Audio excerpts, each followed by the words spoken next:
We have Abhishek Basumallick joining us. He's of course joining us from Intelsense Capital as well. Abhishek, hi, good to be speaking with you. Let's discuss the market momentum right now, and it's clearly favoring the small cap and mid cap, right? What do you make of the way forward? Because on one hand, you always have that challenge that it's probably getting towards the frothy zone. The valuations are expensive in small cap, mid cap, but the market mood is such that they clearly want to buy more of that. So, good afternoon. And I think, the point that you make is very true in terms of that there is uncertainty in the minds of investors.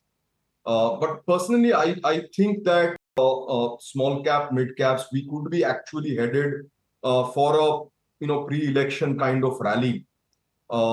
It's going to be very interesting to see how large caps behave. But next couple of months should be very interesting for the mid and small caps.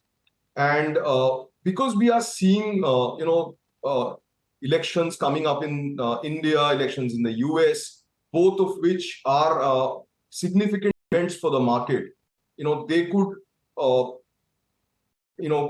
of have or create volatility, which is going to be much more than normal. So that is something that we need to be all aware of. Okay, point taken. So that's about the market mood right now. But just let's get deeper into the various segments right now. PSUs as the pack had done really well in the last 12 to 14 months, especially the likes of power, OMCs, even the other financiers, defense rails, etc. And not to forget the public sector banking names itself. What's the next 12 months crystal gazing telling you about the PSU sector as a whole? I don't, really look at PSUs as separate as a basket. I mean, the only thing common about PSUs is their parentage. That the fact that they are owned by the government.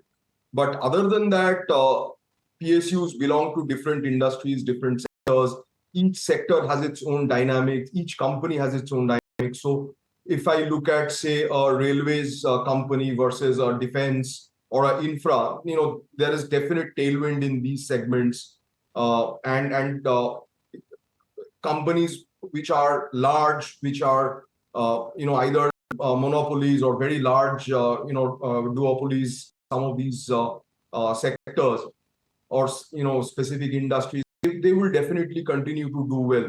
So I don't want to bracket, specifically that PSUs are going to do something different. But overall, there is definitely going to be a lot of focus on some of these, manufacturing, infrastructure, engineering, the core sector, if I may call it that, a focus on businesses in and around those core sectors. Yeah, manufacturing, of course, is one space to really focus on because that has been doing well, and that India plus one or rather China plus one theme has been something that is spurring the rally. But, infrastructure has become a very large theme, right, in the sense that there is electronics manufacturing, there's, of course, auto manufacturing that has been doing well, and then you have your core L&T type of these industrials like ABB, Siemens, and then you have your, the road builders, etc. From this entire segment, which are the pockets you think are better placed? See, personally, I'm personally very bullish on railways because I think there is continuous thrust from the government in developing railways. I'm also very positive on the energy transition that we are seeing. So, the entire renewables, wind, solar, that space. Also, obviously that would mean power generation, because if I look at data centers that are coming up, if I look at all the transition away from fossil fuels, that is going to impact power generation in a very big way, right? So these are areas which I'm obviously very, very bullish on. Again, real estate, not directly related to all of this, but real estate, both commercial and residential, has picked up after many years of slump. So usually when we see real estate as a segment picking up, it goes on for at least 2 to 3 years, and we're probably halfway there. So still some time to go for the real estate sector as well. Point taken. But what about real estate as a pack? Do you think bulk of the rally is behind us, or there's a long runway for growth there as well? I think there is some more runway to go. I don't know whether it's going to be long, but definitely it will. I don't think we are 50% there. If I have to if I have to think about it, I don't think we are halfway there. We're probably less than that. So there is some way to go for real estate. Way to go. But what about those dark horses or underperformers now? Whether it's IT, whether even with the banking, private banking, large names hadn't done as well and didn't participate with the market rally. Do you think some of these names could probably be the outliers by the end of this year? Uh, IT might take a little bit longer. It might take a couple of quarters more for the earnings to start sort of bottoming out or starting to pick up.